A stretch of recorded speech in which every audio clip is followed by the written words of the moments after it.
За астрологи сонирхогчдод энэ өдрийн мэндийг хүргэе. За гараг ирсэн хөтөлбөрийн шинжиж зарим нэгэн мэдээллийг оруулж яадаг энэ блогийн маань үзэгч сонсогчдын одоо бас тоо нэрээ нэмэгдэж байгаад бас надад бас сэтгэл таатай байна. Тэгээд хэрвээ энэ блог маань таалагдж байгаа бол амьдрал ахуйд чинь нэмэр болж байгаа бол бас биднэрт бусдаа хуваалцаж зарим нэгэн одоо санал бодлоо комент хэсэгт бичиж аваарай гэж хүсэх юм аа. За энэ удаад бол 3 сарын 29-нд иргэсийн бас нэг чухал өөрчлөлт хөдөлгөөний шилжилтүүд болох гэж байна. За энэ бол 3 сарын 29-нд загсны ордонд санчир гараг шилжих нэ. За загсны ордонд зөвхөн санчир гараг биш. Тэр үед бас нарны хэртэлт болж байгаа. Ер нь бол санчир яг энэ жил бол загсны ордонд маш олон том одоо гаригууд ингэж нэгдэж байгаа юм сонирхолтой үе. За тэгээд ер нь бол загсны ордонд шилжиж байгаа энэ хөдөлгөөнийг бол хэдэн жилийн өмнөөс зарим нэгэн зохиолчид бол 2 жилийн өмнө 3 жилийн өмнө загсны ордонд шилжчихсэн юм шигэд бичсэн боловч яг үнэндээ бол загсны ордонд яг одоо л шилжиж байгаа юм байна. За тэгэхээр энэс өмнө одоо энэс өөрөх жилүүдэд таана байсан бэ гэхээр хумхын ордонд байсан юм байна. За тэгэхээр хумхын орд гэдэг маань ямархуу орд байсан байгаад одоо ямархуу загсны ордон руу шилжихээр ямар байх юм бэ гэдэг талаар тосрохач астрологчдын бичсэн зарим нэгэн сонирхолтой мэдээллүүдийг тавханд болгочихъя. За хумхын ордонд бол 20 23 24 ер нь бол энэ Сатурн гараг аль нэгэн ордод бол шилжихдээ 2.5 жил лээс 3 жилийн хооронд ингэж байрлаж шилжиж явд юм байна л да. Тэгэхээр өнгөрсөн 2 3 жилд бол хумхын ордонд байсан. За хумхын орд гэдэг бол нийтээрээ бүлэг хүмүүс үзэл бодлоороо нэгдэх. Тийм одоо утга тийм одоо зүйлийг илэрхийлдэг юм байна л да. Хумхын ордон. Тэгэхээр энэ үед юу болж өнгөрсөн бэ гэдгийг одоо дэлхийн глобал төвшөнд харж үзэх юм бол энэ үед дэлхийн хэмжээнд бол хоёр туйлд үзэл бодол бүр хүчтэй өрнөсөн. Өөрөөр хэлбэл одоо дайн самуунтай холбоотойгоор соёл иргэншил болоод одоо нийгмийн тогтолцоотойгоо холбоо улс төрийн үзэл бодол энтертэй холбоотойгоор энэ бол хоёр туйлд үзэл бодол сүүлийн 3 жилд бол маш хүчтэй хуваагдсан. Жишээлх юм бол та бүхэн мэдж байгаа Орос одоо дайн самуунаас болоод Орос орн бол 22 оноос хойш одоо зөвхөн Оросдл гэхэд одоо жишээлбэл зөвхөн гадны одоо барууны бол гэдэг юм уу Европын үзэл бодлыг дэмжигчдийн нэг групп зөвхөн Оросынх нь одоо дэглэмийг дэмжигчдийн групп гэж хүчтэй хуваагдсан гэж Оросын астрологч ярьж л да. Яг түүнтэй нэгэн адилаар Монголд ч гэсэн бас тийм явдал өрөөсөн жишээлбэл та бүхэн Оросын талыг дэмжигчид ямар хүчтэй байгаа вэ? Эсрэгээрээ нөгөө барууны болон глобал одоо улс төрийн үзэл бодлыг дэмжигчид тийм ээ ардчилсан одоо тэгээд ерөнхийдөө хүмүүнлэг ардчилсан нийгмийн төлөө диктатургүй нийгмийн төлөө гэдэг үзэл бодолд хоёр хэсэг хуваагдаад яаж одоо жишээлбэл сошиалар дайн болж ирснийг бол та нар одоо санаж байгаа бах. За тэгэхээр энэ үйл явц бол одоо загсны ордонд орох яг энэ үед бол бас жоохон өөрчлөлт тал руугаа орж ийн гинэ. За ингээд загсны ордонд шилжих шилжилтийг яг энэ өмнөх үеүүдэд бол хумхын ордны бас нэгэн чухал одоо шинж илэрсэн нь юу вэ гэхээр хүмүүс нэгдмэл үзэл бодол руугаа арай илүү одоо хандлага нь жоохон өөрчлөгдөж ирсэн гэнэ л дээ. Жишээлбэл 23 24 25 оны үед бол энэ үзэл санааны ингээд хоёр туйлд хуваагдсан жоохон тэнцвэрчигчтэй шинэ харагдаж эхэлсэн гэж байна. Жишээлбэл дээрэс нь одоо жишээлбэл үзэл бодлын хувьд тодорхой шийдвэр гаргаагүй алийн ч дэмжээгүй байгаа хүмүүст маш хэцүү байсан бол одоо аль нэгэн талд нь лөрийн ирэхгүй орхоос аргагүй байсан бол одоо нийгмийн хөгжил сэтгэл зүйн болон одоо нийгмийн одоо тэр хөгжлөө дагаад энэ бол хинт ч ашиггүй юм гэдгийг ойлгоод систем дотроо энэ асуудал одоо ер нь шийдэх хэрэгтэй юм байна гэдгийг ингээд ойлгож энэ талын өөрчлөлт тэнцвэржих талын өөрчлөлт явагдаж байгаа гэсэн нэг сонирхолтой тайлбарыг бас ярьж байна. За үүний нэгэн одоо тодорхой жишээ бол одоо Европын орнууд зөвхөн хоорондоо нэгдэж үзэл бодолдоо нэгэн байр суурь дээр одоо нэгдэхгүй болохгүй байна гэдгийг саяхны үйл явдлууд харуулсан ч байдаг юм уу те. За тэгээд ер нь л одоо Сатурн өнгөрсөн 2 жил хумхын ордод дамжих үед бол тухайн ер нь улс орнууд хоорондоо нийгэм дотроо илүү эвнэгдэлтэй байх гэсэн иймэрхүү одоо ерөнхийдөө тэнцвэртгүй байдлыг ерөнхийдөө халах тийш нэ ийм өөрчлөлтүүд гараад эхэлчихсэн гэж байна. За энэ бол юуны нөлөө вэ гэхээр мөнөөхлөө одоо загсны орд руу одоо Сатурн гараг шилжиж Сатурн буюу санчир гараг шүү дээ шилжиж байгаагийн одоо нэгэн тодорхой илэрлээ гэж ярьж. За санчир гараг гэдэг бол өөрөө сахилга бат хариуцлага хязгаарлалт дээг журмэтрийг одоо хариуцдаг. За тэгэхээр энэ санчир гараг загсанд шилжснээрээ яах хэвтэй яадаг юм бэ гэх. За тэгэхээр энэ бол загсны орд гэдэг бол одоо зодиакийн 12 одоо ийм орд тус би хамгийн төгсгөлийнх учраас энэ санчир гарыг одоо энэ загсны ордонд орснороо бүтэн одоо энэ тойрог хоньны орноос эхлээд бүтэн тойрог загсны ордонд ирэхэд энэ санчир гарыг 30 жилийг үддэг юм байна. За тэгэхээр ингээд энэ хамгийн сүүлчийн одоо загсны ордод орж ийн гэдэг чинь энэ санчир гаригийн одоо нэг бүтэн тойрог дуусаад өнгөрсөн 30 жилийнхаа үйл явдлын үр дүнгийг гаргах ийм одоо үр дүнгээ дүгнэх гэх юм уу? Одоо хүн төрөлхтний хувьд одоо ямар шилжилт хийсэн, ямар дэвшил гаргасан, ямар алдаа гаргасан тэр бүгнийг одоо нэгтгэх, шинжих, дүгнэх цаг гэж үздэг юм байна л да. За тэгэхээр загсны ордод санчир гарыг нөхөд тэх хүмүүс бид нар бол улс орнууд үзэл санаа, үзэл бодлоороо бас нэгдэх хэрэгтэй юм байна. Жишээлбэл улс төрийн түвшинд бол те за компаниуд одоо томоохон байгууллагууд аж ахуйн нэгжүүд бол одоо шин түвшинд гарах, хөгжлийнхаа дараагийн үе шатыг тодорхойлох, өнгөрсөн алдаануудаа цэвэрлэх иймэрхүү үе болно гэж ингэж ярьж төлөвлөж байна. За тэгээд ингээд загсны ордонд шилжснээр ямар хөө өөрчлөлт гарах вэ гэдэг талаар одоо бусад астрологчдын юу ярьж яхийг сонсъё. Юу авч үзье л да. За тэгэхээр энэ бол маш их олон өөрчлөлтийн жилүүд гинэ. Бүх юм бол хусаж өөрчлөгдөн. За энэ дундаа юу өөрчлөгдөх вэ гэхээр ялангуяа одоо жишээ загсны ордны нөлөөгөөр энэ бол ерөнхийдөө урлаг, соёл, уран сайхан тэр бол маш өндөр түвшинд хөгжин. Магадгүй энэ хөгжил нь бол одоо урлаг, соёл, уран сайхан одоо сэтгэн бодох загс гэдэг бол одоо маш тийм мэдрэмтгий, маш тийм зөн совинлог одоо юм орд гэж үздэг л да. Тэгэхээр ийм болохоор энэ мэдрэмж тэр одоо урлаг уран сайхны зүйл бол шинжлэх ухаантай хавсарч ингээд синтез маягаар нийлэг маягаар ингэж хөгж ингэж хэлж байна. За тэгээд дээрэс нь энэ ийм өөрчлөлтүүд урд нь хэдийд болж исэн бэ гэдгийг бол бас хүмүүс ярьж байна л да. Тэгэхээр яг иймэрхүү одоо яг энэ шиг Сатурн буюу санчир гарыг загсны ордонд байсан үе хэдэн он бэ гэхээр 60-аас 63 оны үе гинэ. За тэгэхээр энэ бол 60-аас 63 оны үед яг одоо энэ юу санчир гарыг загсны ордонд байгаа. Загс маань өөрөө бас раху буюу сарны хойд зангилаа раху загсны ордонд байлж байгаа. За ингээд энэ олон ийм одоо нөлөө ингээд загсны ордонд байлж байгаа энэ үед 63 он тохиосон юм байна. 60-аас 63 он. Энэ үед дэлхийн ертөнцид ямар өөрчлөлт гарсан бэ гэж хэлэхээр бол энэ үед бас л урлагийн болон одоо сэтгэл зүйн транспсихолог гэж ярьдаг да тийм. Иймэрхүү одоо урлаг болоо сэтгэхүйн одоо түвшингийн маш том өөрчлөлтүүд болсон гэж байна. Жишээлбэл одоо урлагийн салбарт гэхэд Beatles цоолж гарч ирсэн. Яг энэ үеэс эхлээд хиппи нар бол одоо энэ дайн самуун гэдэг бол ерөөсөө хүн төрөлхтөнд ямар ч ач холбогдолгүй юм аа гэд хиппи нарын хөдөлгөөн гэдэг бүгдээрээ одоо дайны эсрэг дуу одоо урлагтай иймэрхүү зүйлүүд маш хүчтэй хөгжиж исэн. Энэ нь бол тэгээд нөгөө хоёр туйлд хуваагдчихсан байсан ертөнцийг бол ингээд нэгтгэхэд төрөсөн. Одоо шил тэр үед бол одоо капиталист нийгэм, социалист нийгэмгээ хоёр хуваагдчихсан. Тэгэл хоорондоо үзэл бодлороо тэнцвэрчилдэж исэн бол 60-аад оноос эхлээд энэ ийм хүчтэй тийм хоёр хуваагдал бол алга болох тийшээ нэ гэж хандсан юм л да. Одоо яг тэр шиг тийм үйл явдал бас одоо болно. Одоо ингээд бас яг ингээд тэр хоёр туйл руу ингээд хуваагдсан байгаа үзэл бодлын дэлхийн энэ хуваагдал бас эргээд л хүн төрөлхтний одоо бас хөгжлийн хадагуу хөгжил бол үргэлж давтагддаг. Гэхдээ дандаа илүү дээд шатанд давтагддаг гэж байгаа болохоор илүү одоо тийм хүмүүсийн ухамсарт дайн самуун тарангуйлал диктатур энэ төр бол ерөөсөө хэрэггүй маа гэдэг энэ ойлголт дээр бол хүмүүс илүү нэгдэх юм байна гэж ингэж ойлголоо. За дээрээс нь загс бол маш их мэдрэг, маш одоо тийм зөн совинлог, одоо ийм зөөлөн, одоо тийм шинж чанартай тийм орд юм байна л да. Тэгэхээр энэ ордод одоо санчир гарыг нэгдснээр энд бол одоо урлаг соёлоос гадна бас сэтгэл судлал гэдгээс гадна ерөнхийдөө хайр дурлал одоо хүн эхлээд хамгийн түрүүнд бол мэдрэмж хайр дурлалын байд юм уу ерөнхийдөө тэр хүнийг дотоод сэтгэл рүү хандсан тийм мэдрэмжийн талын тийм одоо асуудлууд илүү дээд түвшинд илүү одоо хөгжиж энэ талыг илүү одоо анхаарч эхлэх болно гэнэ л тэ. Одоо дээрэс нь бол одоо Венера буюу одоо цолмон гараг, сугар гараг, Юпитер буюу бархасууд гараг энэ төр эднүсийн одоо нийтлэг одоо хүчээр гэх юм уу нөлөөгөөр энэ хүчээр бол тийм сэтгэл судлал болоод сэтгэхүйн талын, оюунлаг талын тэр одоо хүчин зүйлүүд маш өндөр түвшинд хөгжих. Тэгээд дээрээс нь бас чухлаар тавигдах.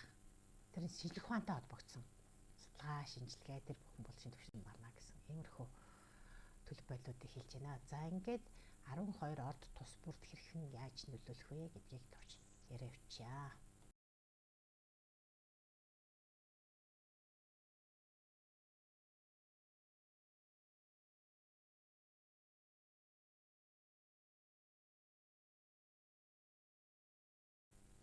За 12 орд тусварыг ярихдаа бол энэ удаад Ведийн зурхаагаар энэ бүхнийг тодорхойлж байгаа учраас Ведийн зурхаад сарыг илүү чухал үздэг.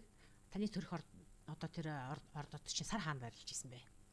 Жишээлбэл одоо би охины ордон гэхэд миний намайг төрөх үед сар үхрийн ордонд байрлаж идэг. Тэгэхээр энэ удаад энэ зурхааг харахтаа дандаа өөрсдийнхөө сарны болон мандалт орд гэж яриад байдаг. Асцендент ордуудаа илүү хараарай гэж ингэж зөвлөх байна. За тэгээд асцендент хонь буюу сарны хоньныхны тухайтад бол энэ бол одоо 12 дугаар гэрт Сатурн байрлаж байгаа юм байна. За тэгэхээр Сатурн гараг 12 дугаар гэрт байна гэдэг бол маш том өөрчлөлтийг илэрхийлнэ. Өөрчлөлтийн жилээ гэж хэлж байна. За тэгэхээр энэ ямар өөрчлөлт байх вэ гэхээр одоо өөрийгөө цаашин зүйлд одоо сарих мөрөөдлөө биелүүлэх алс холын оронд одоо очиж үзэгч гэдэг юм уу те. Тэрнийхээ төлөө ямар нэгэн алхам хийх иймэрхүү үеийг нь л дээ энэ одоо Сатурн 12 дугаар гэрт байрлаж байгаа үед. За тэгэхээр сарны болон асцендент хоньнуудын тухайтад бол одоо эхний одоо 25 оны 3 4 5 дугаар сарууд. За 4 5 дугаар сар юм байна да. За 4-өөс одоо 5 6 дугаар сар хүртэл бол бас жоохон асуудалтай байж магадгүй гэж энэ сажир гарагийн нөлөөч байгаа бах. Тэгээд дээрэс нь энд бол маш олон онцгой үйл явдлууд одоо шинжлэх хөдөлгөөний Сатурн гарагийн шинжлэх хөдөлгөөний бол бас ингээд үүсч магадгүй. За энэ магадгүй одоо эрүүл мэндэд таг нөлөөлөх шиг маш амьдралын гинтийн огцмын өөрчлөлтүүд энэ төр үүснээс болоод сэтгэл санааны хувьд бас жоохон ийм таг санагдах хэрэг ирж магадгүй нэ. Гэхдээ бол эхний энэ 100 хоног буюу 4 5 дугаар сар дуусчингууд энэ бүх хатуу хэцүү байсан бүх юм бол ингээд аажимдаа гайгүй болоод намжаад ирнэ гэж ингэж Ведийн зурхаачид үтсэн байна. За тэгээд 12 дугаар гэрт шилжиж байгаа болохоор энэ бол яадаг вэ гэхээр алс холын орон одоо интернет хаалгууддаг юм байна л та. Тэгэхээр эндээс бол юуг анхаарах хэрэгтэй вэ гэхээр одоо хөрөнгө оруулалт тийм үү? Одоо бас санаатай болон санамсаргүй байдлаар одоо маш их хэмжээний мөнгө энэ төр зарцуулах бас шаардлага гарч магадгүй гэж байна. За тэгээд энэ жилийн 2 дугаар хагаст бол та Сатурны нөлөөгөөр бол за ингээд Сатурны нөлөөгөөр бол санхүүгийн байдалд бол маш тэмэрс шинжилэл хийх хэрэгтэй болж магадгүй гэж хэлж байна. За тэгээд зарим нэгэн асуудал ажил төрөлтэй холбоотой, ажил албатай холбоотой асуудал бас үүсэх юм бол одоо энэ бүхэнд бол бас анхаарал хандуулах хэрэгтэй. За иймэрхүү одоо жишээлбэл санаа зовс асуудал үүсээд байна гэдэг чинь бол танд одоо амьдралаа бүр өөр зүгт шал өөр тал руугаа одоо ингээд өөрчилж эхлэх хэрэгтэй гэсэн сануулгаа гэж хэлж байна. Чиглэлийн өөрчлөлт. Чиний одоо үйл ажиллагааных чиглэл өөрчлөгдөн гэсэн утгатай. За тэгээд амьдралын чиглэл өөрчлөгдөж байгаа чухал үе учраас энэ үед юу анхаарах хэрэгтэй вэ гэх юм бол стрессээс жоохон боломжтой эрүүл мэндэд анхаарах хэрэгтэй шүү гэсэн байна. За ингээд ямар нэгэн одоо альва жоохон таагүй асуудал үүссэн бол энэ бүхэн миний одоо бүх юм дуусчлаа гэж хэтэрхийх санаа зовх хэрэггүй шүү. Бүх юм цаашдаа зам ёсороо сайжрах тал руугаа өөрчлөгдөд явнаа гэж хэлсэн байна. За дараагийнх нь орд бол үхрийн орд. За үхрийн ордны сар болон мандалт үхрийн ордтой. Сарны үхэр болон мандалт үхэр, асцендент үхэр энэ тухайтад бол таны Сатурн гараг бол нэлээ эргээр нөлөөлнө гинэ. Одоо хоньны ордыг бодвол одоо мандалт үхрүүд, сарны үхрүүдэд энэ Сатурн гараг их таатай нөлөөлөх юм. Яагаад вэ гэж. За тэгэхээр яадаг бол энэ нь 11-р гэрт байрлаж байгаа юм байна. Сатурн таны 11-р гэр. Тэгэхээр Сатурн хэдийгээр хатуу, одоо чанга, дэглэм, үргэлжил хязгаарлалт, одоо дэг журам, сахилга бат шалгалт энэ төр гэдгийг хариуцдаг боловч 6 11 3 дугаар гэрийн тухайтад Сатурн гараг их эерэг зөөлөн ханддаг гинэ. Тэгээ энэ бол тэдний хувьд бол цэцгэлэх, хөгжих, өсөх, дэвших ийм боломжуудыг олгодог гэж байна. Тэгэхээр энэ удаад бол эрхэм удаа сарны өхрүүд болон одоо мандалт өхрүүдэд бол 11-р гэрт байгаагийнхаа одоо ачаар 25 он бол 4-р сараас эхлээд танд орлого, санхүүгийн боломжийг чинь бэхжүүлэх үе гинэ. За тэгээд дээрэс нь шинэ орлогын их усар болно гэн хуучин орлогын хэсрүүч улам бат чинь гэж байна. Магадгүй зарим нэгэн хүмүүс нь бол мөнгөний шагналд урамшуулал аавна гэж байна. Хэрвээ энэ талын асуудал танд хамаагүй байх юм бол урамшуулал гэдгийг нь одоо танд нийгэмд хүлээн зөвшөөрөх нэр хүнд одоо өсөх байдлаар ирж болно гэж байна. Үгүй бол зарим нэг нь хувь заяаны одоо тийм гинтийн таатай бэлгийг хүлээж авах. Тэр иймэрхүү боломжууд одоо санчир гарагийн нөлөөгөөр бүрднэ гэсэн байх юм. За тэгээд мэдээж та урд өмнө маш их тийм цаг хугацаа хүчин чармаалтыг одоо зориулж ийсэн бол одоо Сатурн буюу Санчир гараг 11-р гэрт орсныхоо ачаар тэр одоо өмнө цацуулсан одоо тэр хүч чадал бүх нөөц боломж цаг хүчтэй одоо зориулсныхаа үр дүнг өргөмжлөлийг нь одоо хүлээж авна гэсэн байна. За тэгэхээр нийгмийн идэвхтэй тийм одоо үхрүүдийн хувьд бол нийгмээс одоо тийм шагнал урамшуул авах юм байна л та. За тэгээ дээрэс нь өөр нэг чухал зүйл бол та өмнө ямар зорилго тавьж гинэ гэдгийг одоо маш сайн бодоорой. Ер нь бол зорилгоч нь маш тодорхой байх хэрэгтэй гэж байна.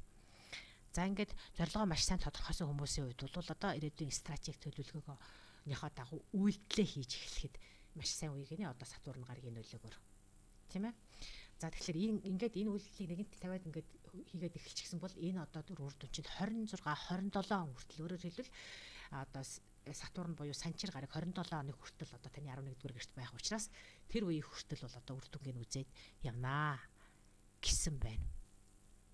За дээрэс нь энэ үед бол бас та бүхэн нийгэм төлөвлөлийн зөвшөөрөгчнийхээ хэрээр бусад хүмүүс ч гэсэн ингээд одоо нөлөөлөх тийм үү? Иймэрхүү боломж бас гарна. Өөрөөр хэлбэл таны хийж байгаа бүхэн чинь бусад хүмүүсийн анхаарлыг татна. Тэрнийхээ хэрээр нийгэмд бас нөлөөлж болно. Одоо яг ийм их таатай үе гэж ингэж хэлсэн байна. Магадгүй одоо зарим нэгэн хүмүүсийн хувьд бол үргэлжил чимээгүй ажиллаа хийгээл явж идэг. Хин ч тэрийг одоо цааш ядагчгүй одоо яадагчгүй одоо анхаардаггүй байсан бол та удирдлагынхаа одоо нүдэнд өртдөх ч юм уу хамтран ажиллах сэтгцийнхаа хүрээнд одоо нэр хүнд өсдөг ч юм уу те. Ингээ карьерийн өөрчлөлтөнд бас албан тушаалын өөрчлөлт энтерт их таатай үе гинэ. Тэгэхээр ийм боломж магадгүй энэ үед бол зарим танд одоо энэ юм надад хизээч боломжгүй гэж болж исэн бол энэ үед та яг түүнийгээ боломжтой юм байна гэдгийг олж харна гинэ. Энэ нь бол та 11-р гэрт таны 11-р гэр Санчир гараг байрлалсантай холбоотой гинэ. За нэг иймэрхүү таатай төлөв байдал бууж байна. За эхрийн орд за сарны болон мандалт эхрийн ордныхны тухайд бас нэг сонирхолтой одоо байрлал ирж байгаа байна. Энэ нь бол одоо эхрийнхэн 10 дугаар гэрт, эхрийнхний 10 дугаар гэрт Сатурн гараг орж ирж байгаа юм байна. За тэгэхээр энэ бол танд бол нэлийн том шилжилт өөрчлөлт хийх үе гэж гинэ л дээ. Олон жилийн одоо турш хийж ирсэн үйл ажиллагаа, тийм ур чадвар тэр бүхнээгээ бол баг маш их тийм өөрчлөх хэрэгтэй болно л дээ. Олон жил хийсэн ажил дадал тэр өөрчлөх хэрэгтэй гинэ. За яагаад ингэж байгаа бэ гэхээр бол Сатурн гараг 10 дугаар гэрт байрлана гэдэг бол нэлийн тийм энэ шилжилт бол нэлийн жоохон тийм зөрчил одоо бэрхшээл ихтэй байдаг гинэ. Хэв маягаа өөрчлөлт, шин зүйл сурч, шин зүйл турших хэрэгтэй болдог те. Цаанаасаа та эсвэл та одоо шинэ үүрэг хүлээх энэ төр хэрэгтэй болдог гэнэ л дээ. Зарим нь албан тушаал одоо дэвшиж яхад, зарим нь бол эсрэгээрээ бас албан тушаал жоохон доошо буух ч юм уу те. Альсвал бүр цааш шин салбарыг эзэмших энэ төр ийм хэрэгтэй болдог гэнэ. За яагаад ийм байгаа юм бэ гэхээр одоо 10 дугаар гэр гэдэг үйл энэ Зодиакийн 12 ортны одоо хамгийн дээд одоо ажил мэргэжлийн тухайд бол хамгийн дээдлийн цэг гэж үздэг юм байна л да. Одоо шилбэлдээд одоо зураг дээр харах юм бол 12 дугаар гэр гэдэг бол хамгийн дээдлийн цэг болохоор одоо нарны нөлөө, нарны эрчим хүч энерги хамгийн хурдан авдаг үе гэж үздэг юм байна. Гэтэл яг тэр цэгт нь одоо ингээд Сатурн буюу Санчир гараг ингээд ороод ирчихээр тэр одоо нарнаас ирж байгаа тэр их эрчим хүчийг ерөнхийдөө Санчир гараг ингээд хааж өгдөг гэсэн иймэрхүү метафор одоо зүгээр зүйрлсэн ийм ойлголт байдаг юм байна л да. Тэгэхээр 10 дугаар гэрт Санчир гараг байрлсан энэ үед бол тэр ямар нэгэн байдлаар эрч хүч тэрний хөгжлийнхээ хурд мурдыг нэлээд бууруулах юм учир тохиолдол зөндөө байдаг гэж байна. Тийм болохоор одоо энэ үед яадаг вэ гэхээр албан тушаалд жоохон саад дотор учирдаг ч юм уу те. Эсвэл өөр чинь ямар ч хаах маралгүй тийм ажлыг хийх хэрэгтэй болдог ч юм уу. Аль эсвэл одоо зарим нэгэн одоо энгийн тийм ажлуудыг өөрөө ирэхгүй л одоо цэгцэлж янзлах хариуцлагатанд ирдэг ч юм уу. За ийм бас зүг болно гинэ. За яагаад ингэдэг вэ гэхээр дээхэн үед бол бүр эрт үед одоо вэдийн зурхаа одоо тамгийн ярьж байгаа шүү дээ. Эрт үед бол зурхаачид хаад ноёдуудад зурхаачид зөвлөгөө өгөхдөө яг ийм одоо Сатурн 10 дугаар гэрт одоо шилцэг энэ үед бол хаад ноёдыг одоо тэр өндөр ширээнээсээ буугаад ард түмний түвшинд орж ирээд одоо энгийн хүмүүсийн амьдралтай танилцаарай гэж ингэж зурхаачид бас зөвлөдөг байсан гэнэ л дээ.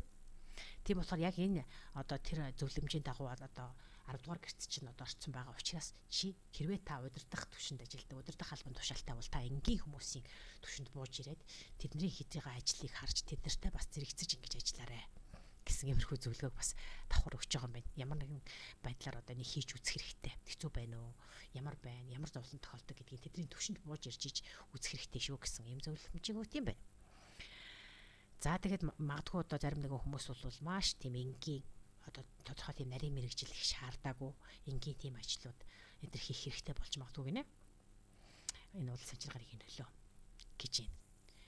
За тэгэхээр магадгүй энгийн одоо ажил хөдөлмөр эхлэх магадгүй шүү дээд түвшин рүү гардаг ч юм ямар ч байсан л иймэрхүү нэг байрлалаа солих иймэрхүү тийм сонирхолтой гардаг юм байна. За тэгээд сарны болоод одоо мандалт их рүүдийн тухайтад бол ерөнхийдөө ер нь бол эхийн орд гэдэг бол нөө хий мах хоттой байдаг учраас тэд нар ер нь одоо үзэл бодол ямар нэгэн одоо үүрэг хариуцлагч гэдэг юм уу ажил төрлийн төр нь бол маш хурдан ингээд өөрчлөгдөх хандлагатай байдаг юм л да. Айгу хурдан тийм шинжилгээ хийж идэг гэж. Жишээлбэл ядаж л нэг газараа удаан байх их дурггүй энэ төр тийм л да. Гэтэл яг санчир гарагийн нөлөөгөөр энэ одоо тэр хувь сувтгай хурдан одоо хөгжил дэвшлийг хүсэж одоо өөрчлөгддөг энэ байдлыг чинь жоохон хязгаарлаж өгнө гинэ.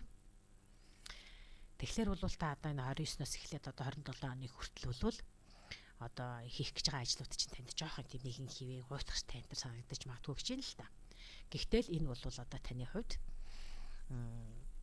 одоо зайлшгүй одоо гүйцэтгэх энэ үед одоо тэр цансар гар ирэхсээ ирж байгаа нөлөөлийн дагуу заа тав давж туулж гарах хэрэгтэй юм өөрчлөлт гэнэ л те. За энд бол бас өөр нэгэн анхаарах хэрэгтэй зүйл бол хоёр одоо чухал зүйлийг анхаарах хэрэгтэй гэл те. Тэрний юу гэхээр дайснууд юм уу эсвэл чиний одоо албан тушаалтан хүн байлаа гэх таны удирдлагаар ажиллаж байгаа хүмүүс чинь таныг одоо эсрэг үүсгэх ямар нэгэн зөрчлүүд бас үүсэж магадгүй гинэ. Тэгэхээр тэд нартай бол бас нэлээд анхаарч тэдний төвшөнд тарьцаж эхлэх хэрэгтэй шүү гэсэн. За тэгэхээр ерөнхийдөө та нар анзаарсан бол санчир гараг гэдэг бол дандаа хязгаарлалт, хориг, саад, диктатур те хариуцлага дэг журам хууль сахиулахыг сануулдаг болохоор ингээд ерөнхийдөө ингээ гараг эрсүүдийн нөлөөнд дандаа тийм ямар саад байх вэ, ямар бэрхшээл, ямар одоо зөрчил үүсэх вэ, нэг хэрхэн болох вэ гэдэг талаар л илүү яриад байгаа гэдгийг ойлгож байгаа хаа.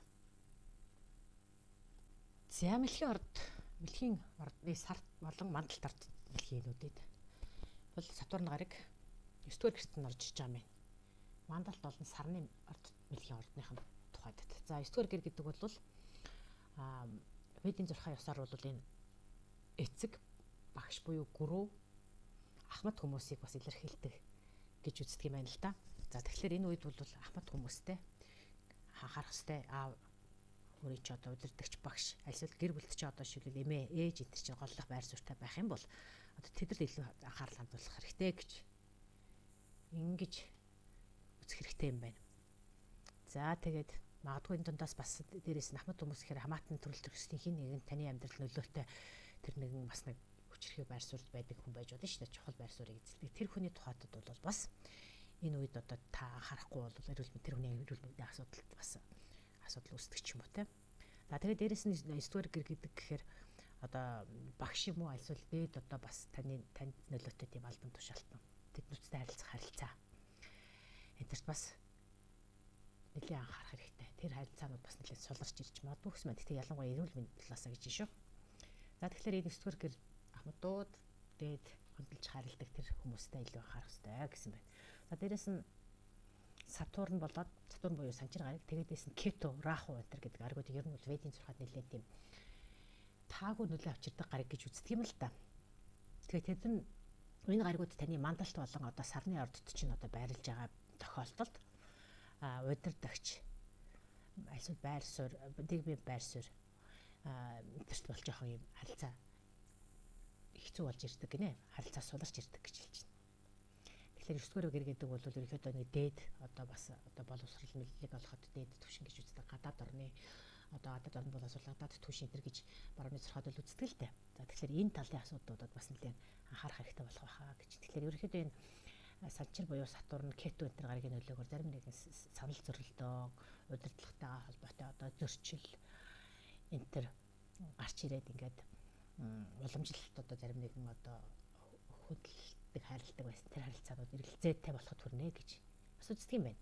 За дээрээс нь бас сүнслэг оюун буюу ихтгэл үнэмшлийн хувьд бол бас сүнслэг оюуны одоо талын мэдлэг ирж байгаа ихтгэл үнэмшил жинхэнэ одоо ертөнцид амьдрахын утга учир үннийг хайж байгаа энэ хүмүүсийн бол бас жоохон эргэлзээтэй үе гинэ. Яагаад гэвэл одоо эргэлзээтэй асуудал гардаг тухайлбал одоо нийгмийн одоо байр суурьч гэдэг юм уу системийн одоо тийм эсрэг үзэл бодолч гэдэг юм уу те. Ямар нэгэн тийм сүнслэг хөгжим сүнслэг замын их хайх замд ч одоо нэг дотроос ч зарим тийм одоо эсрэг үл зөвшөөрөхтэй нэг иймэрхүү хандлагад гарч ирдэг гэж.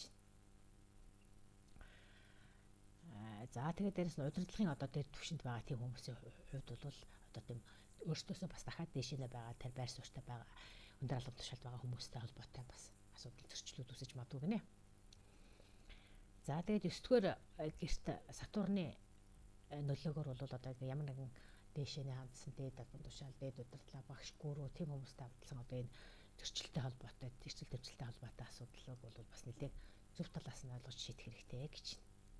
Тэгээд дээрэс нь 9-р гэр бол бас альва гэр бүлийн тухайд бол 2 дахь юм уу 3 дахь үр хүүхэд мэдлэх юм боломж гардаг гинэ. Ийм боломж тохиодог гэнэ л дээ. Тэгэхээр бол зарим нэгэн хүмүүсийн хувьд бол одоо эцэг их болох энтрийн боломжууд таатай нөлөө гэвэл одоо Сатурн гарагийн таатай нөлөө гэвэл бас ийм боломж гардаг гэсэн байна. 9-р гэртэй холбоотой үйл явдлууд энд үргэлжлэн гэхдээ ерөнхийдөө бас нэлээд боломжтой байхгүй бол нэлээд зөрчил тэмцэлтэй байх нэ гэж ойлгож байна. За арслангийнхын хувьд мандалт болон сар одоо арслангийн ордонд барилж байгаа тэр мандалт болон сарны арслангуудын тухайд бол энэ санчир гараг таны 8 дугаар гэрт орох нэ. За 8 дугаар гэр гэхээр бас жоохон нэлээд хүнд хэцүү цаг үеийг илэрхийлдэг. Уламжлалтаараа бол одоо нууц мэдлэг, далд оршихуйн тухай мэдлэг мэдээлэл тэгээд дээрээс нь хөрөнгө санхүү өв заламжлах хаттай холбогддог юм байгаа юм л та. Гэвч одоо яг энэ дээрээс нь яг ийм ордод нь одоо санчир гараг ороод ирэхээр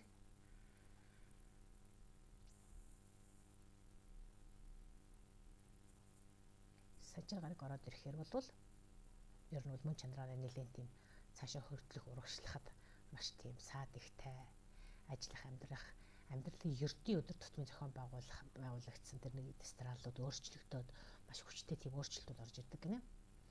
Тэгэхээр бол сарны болон одоо мандалт арслангуудын тухайд бол амьдралын юм гинтийн юм өөрчлөлтийн юм цаг үе гэж үзэж байна. Тэгээд санчир гараг ялангуяа санчир гараг 8 дугаар гэрт орохоор ямар нэгэн байдлаар үхэлтэй холбоотой үйл явдлуудтай төлөөлөд байдаг гэнэ л дээ. Тэгэхээр энэ үхэл гэдэг нь бол одоо шууд тараач бас байж болно. Дээрээс нь ерөөсөө таны айцтай холбоотой байж магадгүй гэж байна. Тэгэхээр энэ бол ерөнхийдөө таны доторчин байгаа тэр үхлийн талаарх айдас ч гэдэг юм уу те. Ерөнхийдөө тэгээд энэ ертөнцөөс дараагийн ертөнцөөр шилжихэд яадаг болч гэдэг юм ямар нэгэн тийм айдсууд таалгад болохоор санчир гараг орж ирсэн нөлөөр энэ айдсыг гадагшлуулахад сайн гинэ. Тэгэхээр үхлийн айдас энэс бол хүн одоо тэгтээ хайргүй маа гэдгийг одоо ямар нэгэн байдлаар олж мэддэг ч юм уу те.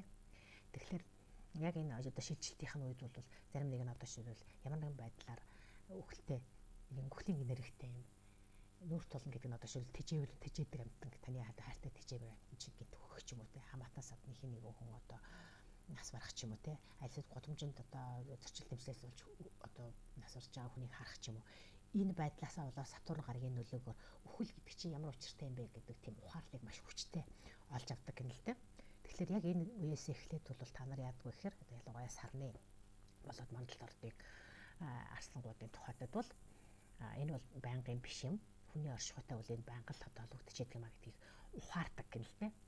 Тэгэд эндээсээ үүдээд бол ертөнцийг судлах одоо энэ бидний энэ харж байгаагаас гадна таны цаад далд талд нь амьдралын нөгөө тал нь юу байх юм байдаг вэ гэдгийг одоо их судалж сонирхох нь эндээсээ болоход далд ертөнцийн талаарх мэдээллийг их сонирхож эхэлнэ гэнэ л дээ. Тэгэд харж чадахгүй байгаа зүйлийнхаа ямар нэгэн нууцыг нь олж тайлах ч юм уу те. Тэг иймэрхүү боломжуудыг бол олгодог гэж хэлж байна. За тэгээ сарны болон одоо мандалт ордын арслангуудын хувьд бол эндээс эхлээд ертөнцийг үзэх үзэлч шал өөр талаас харах жишээ сэтгэл судлал зурхаач гэдэг юм уу. ертөнцийг тань мэдэх ер бусын аргыг бол одоо олж авах. Тэр аргуудыг эзэмших хэвтэх сайн үе гэж байна. За далд мэдлэгтэй холбоотой те. Тэднээс нь уламжлалт бус их сурвалжаар дамжуулж гэж байна. Тэгэхээр одоо уламжлалт гэхээр бол ерөнхийдөө шинжлэх ухааны мэдлэгийг л одоо үнэн гэж боддог бол тэрнээс өөрөөр бас тийм одоо замаар уламжлалт биш зарга замаар гэж тэр мэдлэгийг олж авах боломжтой. Энэ бүхэнд одоо анхаарал хандуулах цаг хүчээ зарцуул мөнгө одоо зарцуулах сайн гэсэн ийм нэг сонирхолтой таамаг гарч ирж байна. За тэгээд энэ үед бол одоо өвгдээц ч юм уу өвөө эмээ хин нэгэн одоо татна хүмүүсийнхаа одоо булш мухныг эргэх засах тэрэнд одоо өргөл барьц өргөх энэ төр бол их сайн үе гэнэ л дээ. Тэгэд ингэснээр оршуулгын газар буйны үйл энтерт одоо та оролцсноороо таны одоо ухаарал туршлага мэдлэгчийн сайжирч өөрөөр хэлбэл таны хандлага илүү зөөлөн болж ирнэ гэсэн одоо их тийм сонирхолтой тань гарч байна. За охины орд. За сарны болон сар одоо барилж байгаа буюу охины ордонд барилж байгаа эсвэл мандалт ордонд охиных бол байх юм бол одоо Сатурн гараг Сатурн буюу санчир гараг шүү дээ те.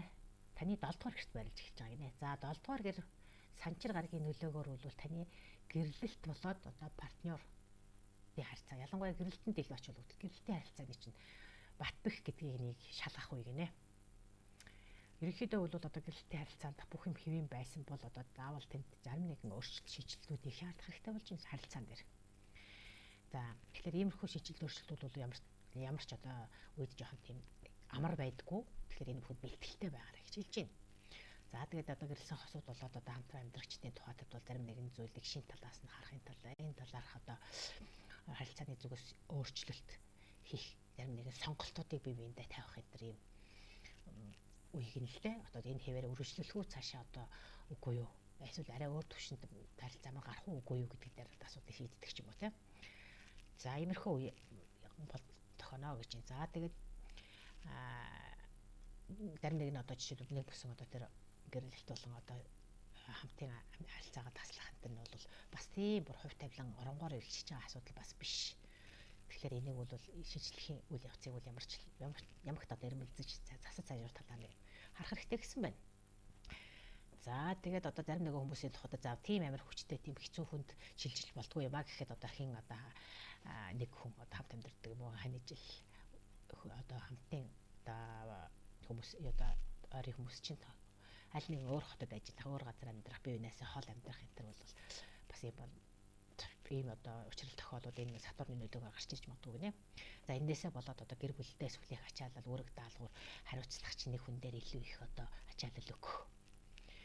Эндээсээ болоод одоо бас тэр стресс нервийн системээс үүдээд би эрүүл мэндийн хувьд бас жоохон таав нөлөөлөх энэ гэсэн асуудал байж магадгүй гэж байна. За энэ иймэрхүү байдал ерөнхийдөө дараагийн одоо 2.5 жил үргэлжиж магадгүй гэж байна. За гэтэл эсрэгээр ямар нэгэн гэрлэлт байх гэрлээгүй юм уу эсвэл ямар нэгэн тийм дотн харилцаа мэдэрт ороогүй охинуудын хувьд бол харин сайн үеиг нь л дээ. Энэ яг гэхээр ямар нэгэн үйл явцыг одоо шинжлэхийг эрмэлзэж байгаа болвол одоо нэгэн хэвэн одоо ямар ч тийм үйл харилцаагүй байсан үед тогтсон одоо үзэл бодлыг өөрчлөөд шал өөр төвшөнд байвал яасан бэ гэсэн юм шинжилтүүд гарч ирж байгаа гэж байна. За харилцаа байхгүй байх гэдэг нь бол ганцаараа байсан бас тийм муу зүйл бол бас биш. Гэхдээ Сатурны одоо 7 дугаар гэрт орж байгаагаар болоод ямар нэгэн гүн гүнзгий дотн харьцааг тогтоох тийм боломжууд бас энэ үед гарч ирдэг гинэ. Ганцаараа байгаа хүмүүст бол. За тэгээд дээрэс нь бизнесийн харилцаа барилцаа бас 7 дугаар гэрт хамаардаг учраас одоо сарны болон одоо мандалт охинуудын хувьд бол энэ бас чухал үе гэж байна. Бизнесийг өөрчлөх ямар нэгэн хэлээр хэлцээр тэр зүйлийг бол одоо бас эргэж харах шинжлэх шийдэл одоо гарц гаргалгааг хайх энэ сайн гэнэ л дээ. Хуучин зарим одоо Сатурн гараг юу бол дандаа хуучны одоо тийм шийдлүүдийг дэмждэг болохоор хуучин шийдлүүдийг хөгжүүлэхэд бас сайн гэж. За тэгээд зарим нэгэн хүмүүс бол бизнесийнхаа одоо чиглэл ийг өөрчилж магадгүй гэж байна. За тэр бизнесийн чиглэлээ өөрчлөхийн тулд бол одоо бас зарим нэгэн одоо сургалт хөтөлбөрт хамрагдаад тэгээд статус чинь жоохон өөрчлөгдөж магадгүй гэж энэ жишээлбэл одоо жирийн нэг одоо цалин авч ажилладаг хүн байсан бол та хувийн бизнес эрхэлдэгч гэдэг юм уу те. Иймэрхүү өөрчлөлтүүд бол охины ордонд ирнэ гэсэн байна. За дараагийн орд бол жинлүр. За сарны болон мандалт ордны жинлүрүүд бол мандалт жинлүрүүдийн тухайтад бол за энэ дандаа сар болоод мандалт ордыг яриад байгаа гэдгийг анхаарсан байх те. Юу одоо бичлэгийн хаяг хэлсэн байгаа. За тэдний хувьд бол Сатурны одоо энэ шилжилт бол таны 6 дугаар гэрт болж байгаа юм байна. Санчир гарагийн шилжилт 6 дугаар. За 6 дугаар гэр 11-р гэр энэ төр бол санчир гарагийн шилжилтийн үед хамгийн таатай байрлалд байгаа юм. Байрлал юм а гэдгийг түрүү хэлчихсэн. Тэгэхээр энд бол 3 болон 6 дугаар гэрийг сайн гэж хэлсэн. 3, 6, 11-р гэрийг сайн гэж хэлсэн. Тэгэхээр энэ бол 6 бол ерөнхийдөө ажил төрөл болоод эрүүл мэндийг хариуцдаг юм гэр байгаа. Тийм учраас энд бол санчир гарагийн нөлөөгөөр эрүүл мэндийг маш одоо сайжруулах юм таатай боломж байдаг байна гинэ. Хэрвээ одоо хин нэгэн хүн та бүгдээс хин нэг нь эрүүл мэндийн хувьд урт удаан хугацаанд бас жоохон тийм асуудалтай байсан бол санчир гараг 4 дугаар гэрт орох үед бол жилийн одоо 2 дугаар хагасаас эхлээд эрүүл мэнд бол бэхжиж сайжрах ийм боломжийг олгоно гэж энэ магадгүй одоо жишээлбэл цоо шин юм бэлтгэлийг одоо олж авах ч юм уу туршихтай эсвэл маш сайн эмчийг олох энэ төр тийм боломж тохионо гинэ. За одоо үргэлж исэн өвчин одоо мэс засал энэ дараах одоо тэр эрүүл мэндийг үл нэлээ сайжруулах зурглаарыг санчир гарагийн нөлөөгөөр таатай нөлөөгөө үзүүлнэ гэж хэлсэн байна. За тэгээд дээрээс нь 6 бас нөгөө ажил албыг илэрхийлдэг. Тэгэхээр ажил албаны тухайтад бол бас жоохон зарим нэгэн асуудлууд бас гарч магадгүй юм байна л да. За гэтэл хэдийгээр тийм байсан ч гэсэн бас л шинэ одоо салбарыг турших, шинэ салбарт өөрсдөө одоо шилүү хуучин олон удаан жил ажилласан ажилч нь одоо ямар нэгэн зөрчил тэмцлийн улмаас ингээд солих шаардлагатай болох юм бол шинэ салбарт орох, шинэ ажил, амьдралыг мэдрэх тийм цаг үеийг юм л дээ.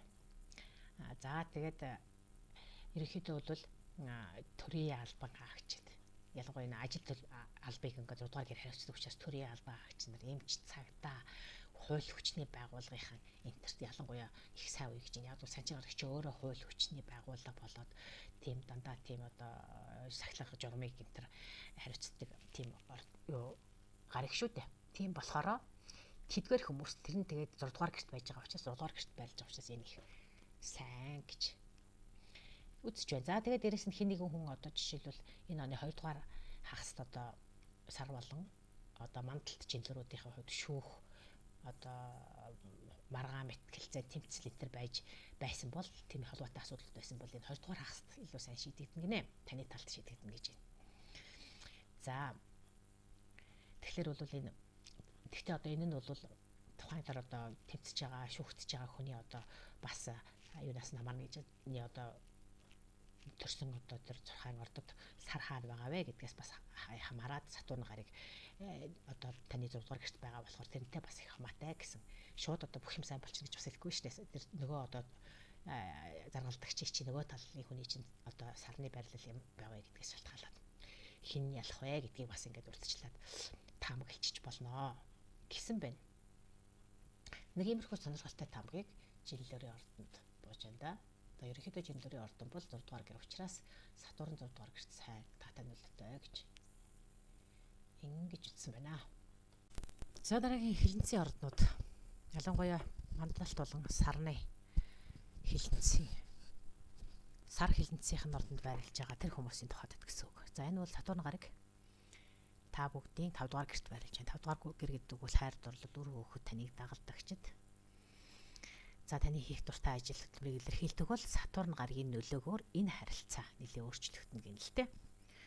Магадгүй зарим нь хүүхдүүд том болж тэдэртэй харилцах харилцаа жоохон хол хөндий болдог ч юм уу те. Эсвэл одоо та хэрвээ одоо ямар нэгэн байгууллагыг удирддаг тийм хүмүүс байх юм бол таны харьяа, таны ивент итгэдэг, таны одоо танд ажилдаг боловч та бас тэдэрт сайн сайхан зүйлийг олж өгч тусалдаг байсан бол тэр хүмүүсийн чинь харилцаанд жоохон зөрчил үүсэж магадгүй гинэ. Магадгүй одоо таны сургаж боловсруулж нийгэмд одоо хөл тавихтан тусалж өсгөж томруулсан тэр хүмүүс чинь танаас гинт салаад явах ч юм уу гинэ. За тэгээ сар болон одоо мандалт ордны хилэнцгийн ордон нэг 5 дугаар гэрт Сатурн орж байгаагаар нөлөөгөөр бас зарим нэгэн шинэ хүмүүс бас орж ирдэг л дээ энэ 5 дугаар гэр бол. Тэгэхээр бас энэ 5 дугаар гэр гэдэг бол чиний хайрладаг, дурлалдаг, романтик харьцаа үүсгэдэг ийм хүмүүсийг илэрхийлдэг. Тэгэхээр энд бас энэ бүхэн бол одоо энэ санчир гарагийн нөлөөгөөр бас тэр 5 дугаар гэрт чинь зарим нэгэн хүмүүс нь одоо та нараас харилцаа өөрчлөгдөд явж байхад бас өөр нэгэн хүмүүс таны амьдралд бас юм орж ирэх юм боломж ойрын 2 жил өөрөөр хэлбэл санчир гараг 5 дугаар гэрт байгаа 2.5 жил бол олгоно гэнэ л дээ. За жишээлбэл та бүхэн хүүхэдтэй болохыг хүсэж байсан. Хүүхэдгүй тэгээд хүүхэдтэй болохыг хүсэж байсан бол энэ одоо 2.5 жилд энэ сайн үе гэж ингээд хүүхэдтэй болоход сайн. Яг бол 5 дугаар гэр гэдэг бол хүүхэд өр хүүхэд хайр дурлал дуртай одоо бүтээлч зүйлийг илэрхийлдэг. За тэгээд дээрэс нь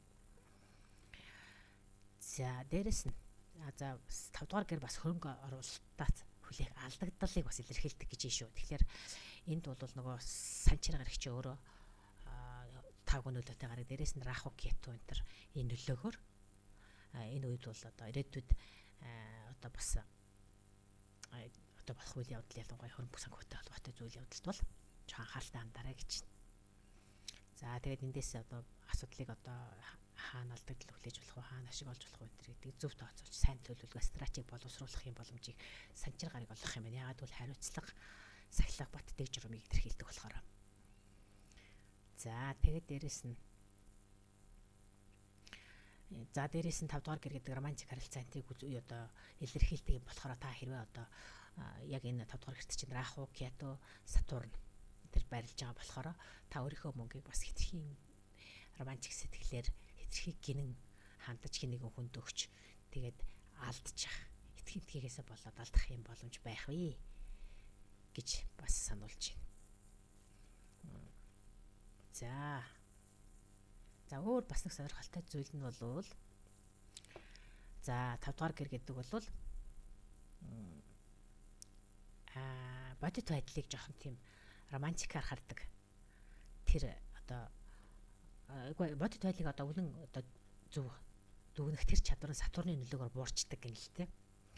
Яг одоо ямар үр дүнд хүрэхээ, цэвэрлэнд юу болох юм тэр гэдгийг ингээд хямдаг тэр байдал нь Сатурны нөлөөгөөр алдагдсанаасаа болоод за нэг их хөрөнгө оруулаад ашигтай орлоготой болчихно гэж бодож одоо тийм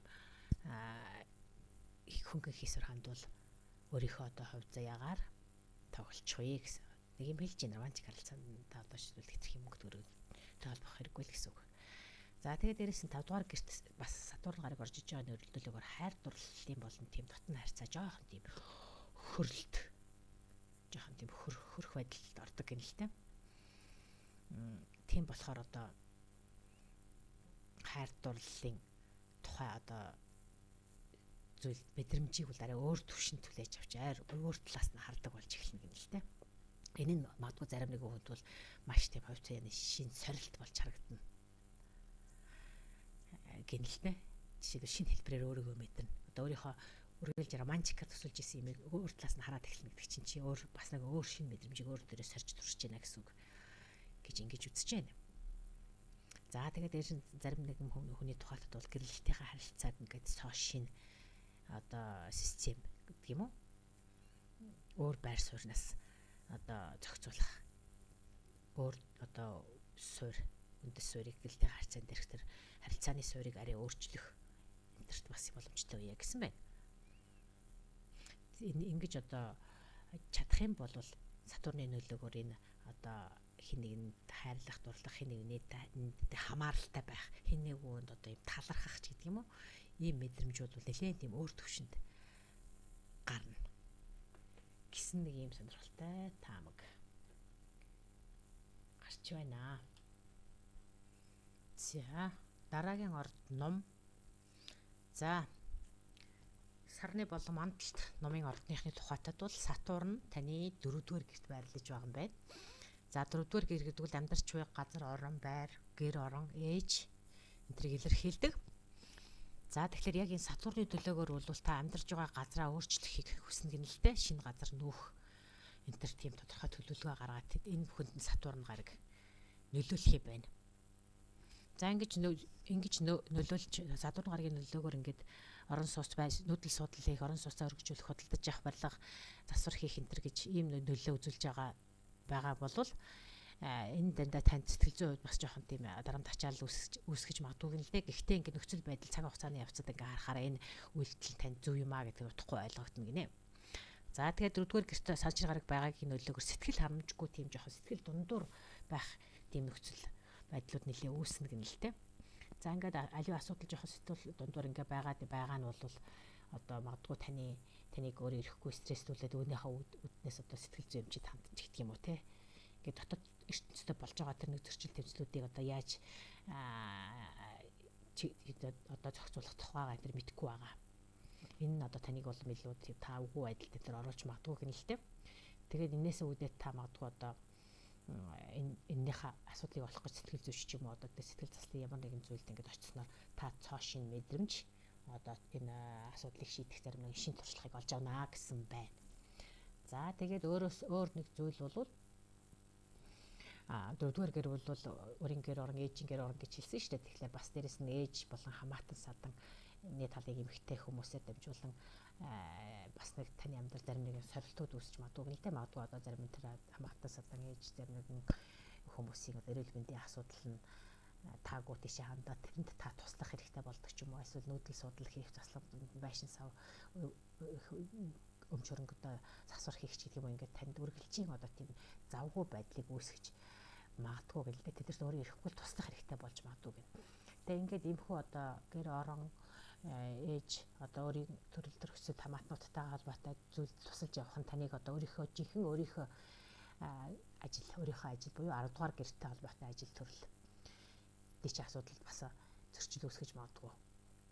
Дандаа л одоо жишээлбэл хувийн ажилдаа анхаарад гэр одоо жинхэнэ албан ажилдаа бага хаач нач гэдэг юм нэг иймэрхүү зөрчлийг үүсгэх мэргэжлийн салбаруудад бол энэ бүхнийг бол одоо одоо ажилдаа харахгүй байх гэж үзнэ гэнэ л дээ. Тэгээ ийм одоо байдал хоримтлагцаар агаад одоо та магадгүй одоо энэ бүхнийг шийдэхэд бас нэлээд хугацаа хүч зарж магадгүй хэрэгтэй болж магадгүй гэсэн байна. За магадгүй хамаатан садныг өвдсөн хамаатан садаа асрах энэ гэсэн энэ ажлууд нь бол өөр ирэхгүй таныг л одоо ажиллаас жоо холдуулаад байна. Тэгэхээр бол одоо хэрвээ та өөр ирэхгүй ажилдаг альсвал маш их хөдөлмөрч альсвал одоо зөвхөн та гэр орнод тэжээ зөвхөн таны хөдөлмөрөөр тэжээдэг бол энэ бүх ажлуудыг бас зохицуулахад нэлээд дарамт сорилтуудтай учирч магадгүй гэсэн тиймэрхүү асуудлуудад тулгарч магадгүй гэсэн нэг иймэрхүү төлөв байдал гарч ирж байна. За дараагийн гариг бол дараагийн орд бол Матар. За Матрын ордны 3 дугаар гэрт Сатурн гариг орж ирж байгаа юм байна. За тэгэхээр энэ үед сарны болон мандалт Матрын ордныхны тухайтад бол өмнөх нэлээд хэдэн жилийн туршид туулсан сорилт шалгалтуудыг чинь одоо нэлийн бэрхшээлсуудыг давж ирсэн бол одоо та шагналаа авах үеиг нь л дээ. Яагаад гэвэл бид нар бас өмнөх одоо хэд хэдэн ордуудад хэлсэн Сатурн гариг 3, 6, 11-р гэрүүдэд хамгийн таатай нөлөө үзүүлдэг гэж хэлсэн. Тэгэхээр одоо бол Санчир гариг таны 3 дугаар гэрт байгаа учраас энэ шагналаа авах үе гэж хэлж байгаа юм байна. За энэ үед бол орлогын шинэ хөөсөр орж ирнэ гэж байна. Тэгэхээр энэ бол одоо та өөрийнхөө хийсэн бүтээсэн зүйлийнхээ шинэ амтыг мэдрэх үе гэж байна. За тэгээ магадгүй зарим тушаал дэвших албан тушаалын шинээр үе эргэж магадгүй гэж байна. Магадгүй ер нь зарим нэг нь бол ерөөсө таны огт төсөөлж байгаа тийм шин боломжууд энэ үед тохино гинэ. За ялангуяа жилийн 2 дугаар хагасд бол бүр эрч хүч авах юм байна. Сатурн бол танд зарим нэгэн байдлаар тодорхой гинтийн бэлэг энэ бэлдсэн байж магадгүй гэж шүү. За тэгээд урам зориг эрч хүч чинь нэмэгдэн. Тэгээд магадгүй та би чиний чадахгүй дээ, энэ ч надад хөрөхгүй дээ гэж бодож байсан бол Сатурн гариг 3 дугаар гэрт барилж байгаагийн ачаар та урам зориг нэмэгдэж туулж чадахгүй, давж чадахгүй гэсэн бүхнийгээ та давж чаддаг болно гинэ. За тэгэхээр танд ямар нэгэн ирээдүйн төлөвлөгөө байгаа бол дээрээс нь таны хүч чадал энд хүрэлцээтэй гэж бодогдоод байгаа л бол энэ зүгээр санаандгүй хэрэг биш ээ. Тийм учраас та энэ бүх одоо санаанд чинь багтаад болчих юм шиг санагдаад байгаа зүйлээ эргэлзэхгүйгээр хийгээрэй гэж байна. За ер нь бол 3 дугаар гэр бол Сатурн гариг 3 дугаар гэрт ерөнхийдөө эрч хүч энергийг нэмж өгдөг гэж шүү. За тэгэхээр энэ ойрын хэдэн жилд бол энэ одоо эрч хүчийг нэмж байгаа энэ жилүүдэд нь энэ эрч хүчийг та аль зөв рүү урсгах вэ гэдгийгээ бас ингэж бодож тооцоолж сур гэж байна. За амьдралаас өгж байгаа зарим нэгэн сорилт бэрхшээлүүдийг даван туулах хүчтэй болоод тэр дараа та тэнийг даваад гараад үлдэж чадна гэж байна. За тэгэхээр Сатурн гариг бол энэ бүр үнэхээр энэ босод бүх ордуудаас хамгийн сайн нь Сатурн гаригийг ер нь бол Матар баха. Тийм Матар гаригийг Матар энэ ордыг бол ер нь Сатурн гариг удирддаг шүү дээ. Санчир гариг удирддаг. Тэгэхээр яг өөрийнхөө ордыг удирдах байгаа болохоор ингээд хамаагүй илүү олон гоё боломжуудыг олгодог юм байна л та. За тэгээд Сатурн одоо загсны ордонд байгаа ч гэсэн одоо бархас үед бас загсны ордонд байгаагийн нөлөөгөөр та энэ одоо оны 20 дугаар хагаст ямар нэгэн алс хол газраас таны огт одоо урд нь очиж үзээгүй тийм газар танд нэг очих зочлох тийм боломж нэгдэн гэж байна. Ойрын хэдэн жилдээ та ямар нэгэн хугацаагаар одоо аялаагүй зочлоогүй байх юм бол одоо ялангуяа зарим нь одоо би мөнгө байхгүй ч гэдэг юм уу цаг зав байхгүй гэдэг ийм үднээс та явдггүй аялдаггүй байсан бол энэ жил танд ийм боломж олтноо гэж. Энэ нь магадгүй гинтийн төлөвлөсөн чинь байж магадгүй, аль эсвэл гинтийн зүвч магадгүй, аль эсвэл таны хувьд төлөвлөж байсан зүйл чинь ч байсан байж магадгүй гэсэн байна. За тэгэхээр ингээд маш сонирхолтой бөгөөд маш юм өөдрөг гоё төлөв байдал материал ордныхны тухайтад гарч байна.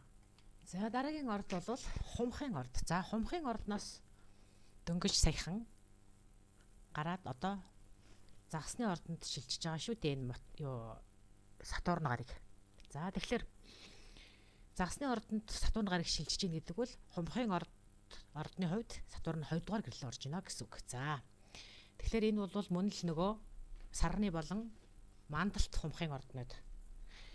Өөрөөр хэлбэл төрсөн 6 зурлага дээр нь сар хумхын ордонд эсвэл мандах ордонд хумхт байгаа. Энэ хүмүүст илүү хамааралтай гэсэн үг. За 2 дугаар гэр гэхээрээ бол санхүүг хариуцдаг. Тэгэхээр Сатурн гарыг 2 дугаар гэрт орж иж байгаа болохоор санхүүгийн хувьд бэрхшээл авчирч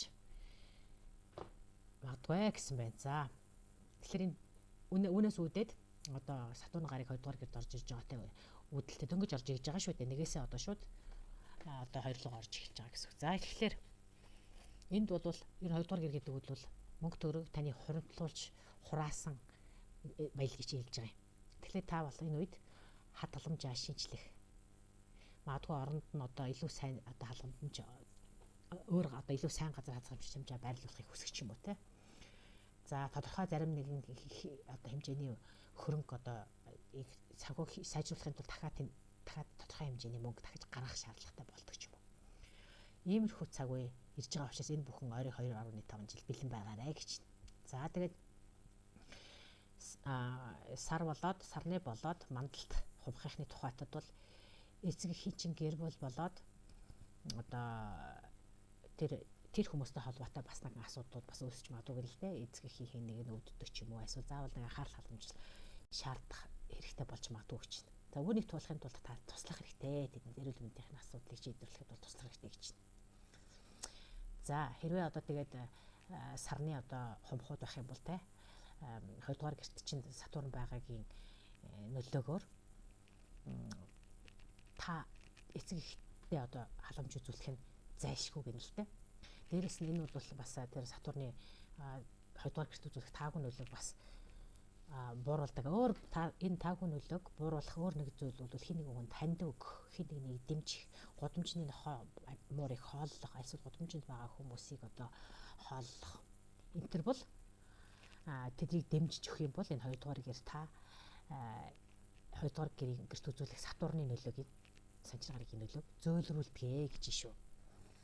За тэгэхээр ингэж одоо жоохон тааруу байдаг ч гэсэн бас сайн тал байгаа гинэ. Тэр нь юу вэ гэхээр одоо дөнгөж сайхан одоо хумхын ордны 1-р гэрээс одоо 2 руу шилжиж байгаа болохоор тэнд одоо үүссэн хэцүү уулантай ч гэдэг юм бэрхшээлтэй зарим нэгэн асуудлууд одоо ингээд намжиж гайгүй болж дахиад шин боломжуудыг бас олгодог гэж юм. Тийм болохоор одоо жилийн эцэст бол танд зарим нэгэн 10 ялангуяа таны хувьд бол 11, 12 дугаар сард бол шин боломжууд ямар одоо шин боломжууд танд орж ирэх нэ гэдгийг та өөрөө бодож тунгааж олж хараарай гэсэн байна. За дараагийн орд бол мэдээж энэ одоо үйл явдлын гол эзэн болсон одоо загас байгаа. За загасны ордны 1-р гэрт Сатурн орж ирж байгаа. За бүр тодорхой хэлэх юм бол 3 сарын 29-30 энэ үед Сатурн гараг загасны ордонд орно. Тэгэхээр энэ үед бол сар болоод мандалт ордтой ордын загасны хүмүүс бол эрүүл мэндэд нэлээд анхаараарай гэж байна.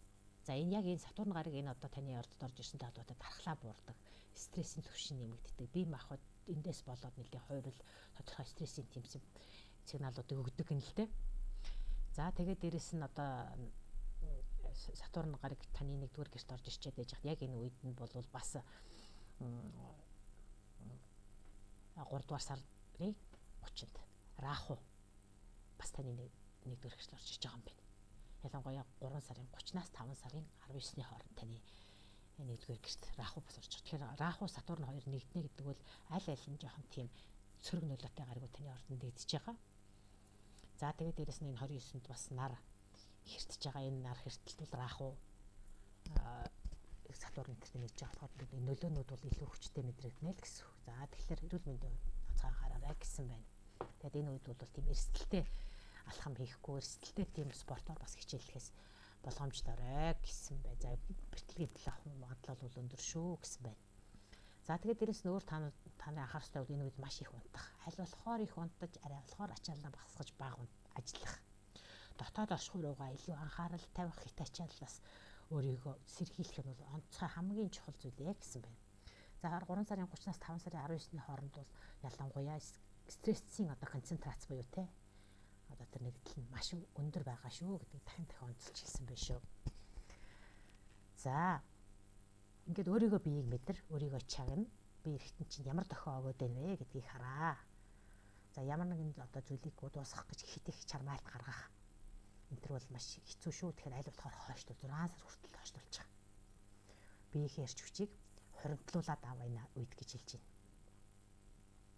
За тэгээ сарны Сатурн таны сарны болон мандалт ордоор дамжиж байгаа. Мандалт загсаар дамжиж байгаа энэ үед өөрийнхөө дотоод үнд зүйл хэрхэн өөрчлөгдөж байгааг бас харна. Энд бас хямрал тохиогдолтод магадгүй. Эндээс ингээд таны шинжлэл явагдах маш чухал үе шүү гэж хэлсэн байна. За тэгэхээр өөрийгөө илүү сонсдог, өөрийгөө илүү стрессээ бууруулж чаддаг, бясалгал йог хийдэг, эрүүл мэндэд анхаардаг хүмүүс бол энэ бүхэн бол хамаагүй бас хөнгөн тусаж өөрчлөгдөх байхаа. За ерөнхийдөө ингээд Сатурн гарагийн нөлөөг энэ битээр яриад ингээд дуслаа. Тэгэхээр та бүхэн энэ үеийг хүртэл анхаарч сонсонд баярлалаа. Гол нь Сатурн гараг гэдэг үл үргэлж хязгаарлалт, хориг, саад, бэрхшээл, хатуудыг журам, хууль, шүүх энэний хууль хүчний илэрхийлэх учраас ихэнх орнуудын хувьд бол нэлээд жоохон тийм анхаарах хэрэгтэй асуудлууд их өндсөн байх гэж бодож байна. Цөөн 2-3 гараг ортыг стоцвол. За ингээд энэ материалууд бол гаригуудын шилжилт хөдөлгөөн хийгээд тэрний нөлөө 12 орд тус үрт яаж тусах вэ гэдгийг ингээд тухайн үед нь хэлээд явна. Түүнээс биш 4 сард 5 сард гэдэг ингээд сараар бол нэг оруулаад байх нь утга учиртай бас биш юм байна. Яг тэгвэл энэ санчир гараг гэхэд л 3 сар шилжилт хөдөлгөөн хийлээ гэхэд 5 сарын хүртэл ямар нөлөө үзүүлэх өдрийг нэрээд өчөж байгаа учраас. За ингээд та бүхэн мандах болон сарны ордуудаа ихэвчлэн онцгой анхаарч энэ цахаг сонсороо. Хэрвээ мандалд ордуулаа сар таны ямар байрлаж исэн бэ гэдгээ мэдэхгүй байгаа бол энэ подкастын доотлолт тайлбар хэсэгт нь яаж мандалд орд сарны ордоо тодорхойлдог вэ гэдэг зарим нэгэн астрологийн сайтуудыг тавиад өгье. Тэр үед нь та нар өөрсдийнхөө мандалд орд сарны ордоо мэдээд авчгаа. За ингээд энэ хүртэл хамт байсан та бүхэнд баярлалаа. Цаашдаа хамтаагаарай.